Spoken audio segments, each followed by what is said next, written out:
Howdy. So, we've got the update of the Cross RC HC4 build.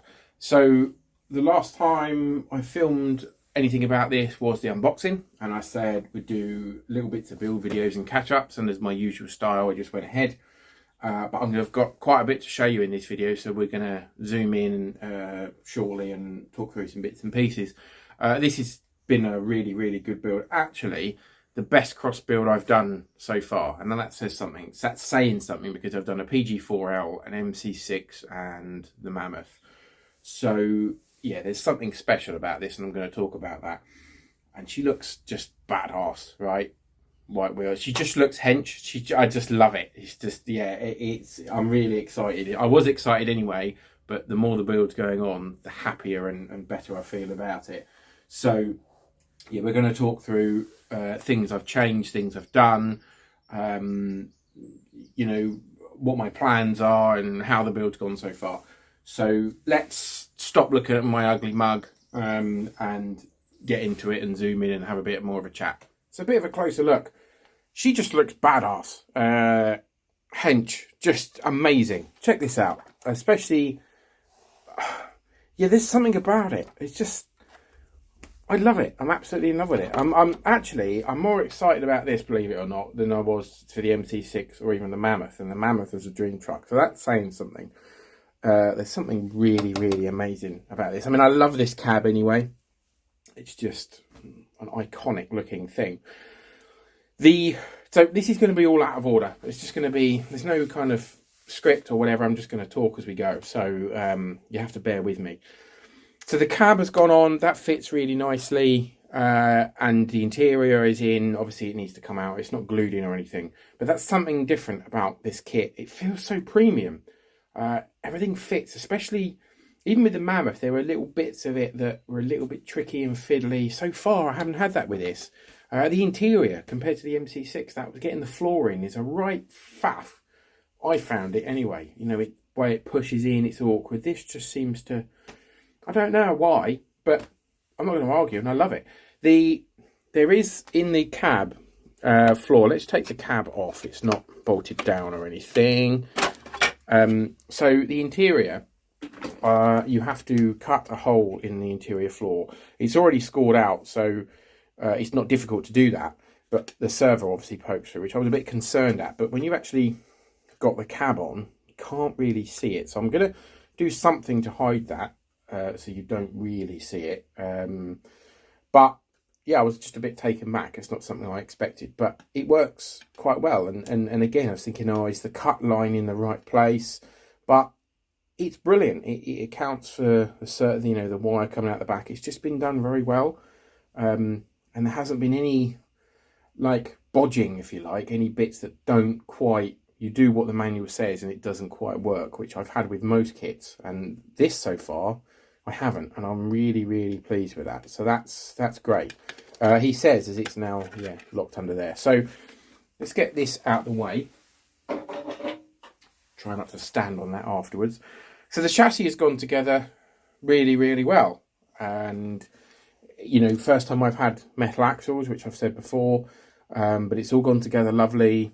The leaf springs, I've not built, you know, I've only ever built WPL leaf springs before. They've gone together really nicely. What I have done, at the advice of some others, is put some rubber O-rings underneath the bolts that you bolt the leaf springs down to the axles, just to kind of help, as I understand it, it gives them some flex. And it allows them to kind of twist a little bit more rather than being quite so rigid. I love the ground clearance of this thing. So the gearbox sits really quite high, and you've got this kind of transfer case which has got a skid plate. But the amount of ground clearance under here is just, compared to, I can easily get my hand underneath there.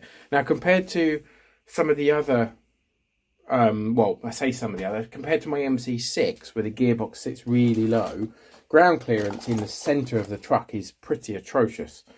And I'm really excited to see how this gets on. It's just going to be epic. So the wheels, I've painted those, and one of my favourite bits about this, look at these wheels. They are just beautiful. They are so damn cool. And I've painted them with a pen. It's a little bit messy in places, but hopefully on camera, you know, when they're rolling along, you're not going to see it. I do really like the hubs in here. I really hope they stay on and I don't lose them, because that would be a real shame. But the painting looks pretty cool.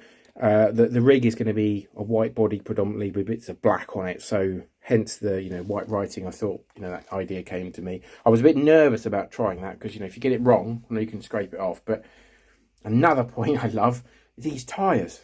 These tyres, they're kind of quite firm on the shoulders, but they're really soft in the middle and they're really grippy. They're just brilliant. They're the same tyres that you get on the Cross RC PG4, which are actually pretty good. So I'm super excited about seeing how these come together and cope.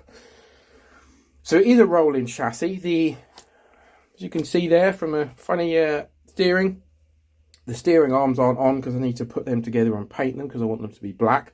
I'm leaving the axles the colour that they come because I want to show off the fact they're metal. The fuel tanks I've painted. Well, I've painted the underside of the fuel tanks. So it being a whole theme of black, it's, you know, they're gloss black. So I did the coat yesterday on the bottom, and I need today later on to do the coat on the top. The steps are done. They're painted. Well, they're done. They're too far away from me at the moment, but I've some steps that sit under the cab. They need to be painted as well. The back of the chassis, which is really nice. I like this kind of, again, this kind of detailing on the back here.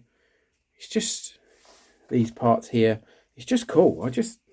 I'm in love with it. I'm really happy about it. And, you know, it's only £100 cheaper than the HC6. So I was a bit like nervous about that, but that I don't care about that anymore. It's just, I love it. Yeah, awesome. I've done one upgrade. Well, for me, it's an upgrade. And that's changed the front drive shafts to CVDs. What you typically get is a drive shaft with dog bones. So, like this. As if the camera's on wide, let me just change the look of the camera to normal look and not fisheye. These are the dog bones. So that's the drive shaft that goes into the front axle. And you have these little metal parts here. And they then, you've got the other end of the drive shaft that sits in the wheel hub. And they then slot in like this. And they turn. And it enables you to twist for the steering, you know, to be able to turn the steering. They are fine. There is nothing wrong with them at all. And the upgrade wasn't expensive, but the reason why I upgraded them was because I've got these on the MC6, and what I found is you can't, if you have the steering throw on 100%, you are really, like, it's really close to the limit, and it looks like you're putting a lot of stress on them. And even though I dialed it back to say 95% throw, I have bent one of these. It didn't snap, but it bent badly coming down a slope and turning, so there's a lot of pressure on the front. This bent like a banana. It didn't snap, but it bent badly. So there's nothing wrong with them, and I only upgraded them because they weren't that expensive, and I think they're just a little bit stronger. So yeah, they've been changed. So as you can see, these haven't been run, they're brand new, so they've gone in the packet. So the CVDs on the front, they look like the same ones from the Mammoth. And they don't do them for the MC6, unfortunately.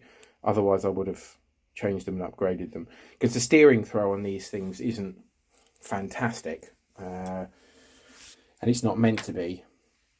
But yeah, that's one modification I've done. The rest of it is completely standard. Now the driver, I like having strange looking drivers. She is some wrestle figure and she's got no legs. Yeah, I don't like having normal kind of drivers. Don't know why. Just for a laugh, I suppose. Let's put her in the seat, out of shot. Try not to knock the steering wheel off. She kind of sits quite well, I think. You know, she's maybe a little bit small, but it's always difficult, I find, getting figures that sit right. And all I've done, literally, is chop her feet off. And I've put her in the cab and she looks okay, if a little bit scary, but that's fine by me, you know. can't be with the norm, can you? You've got to do something different. And she was also quite cheap.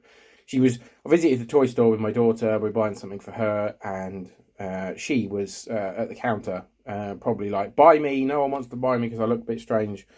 And yeah, so I snapped her up because she was cheap and I needed a figure. What's the other thing I want to show you? At the exhaust, which I quite like. They've gone together.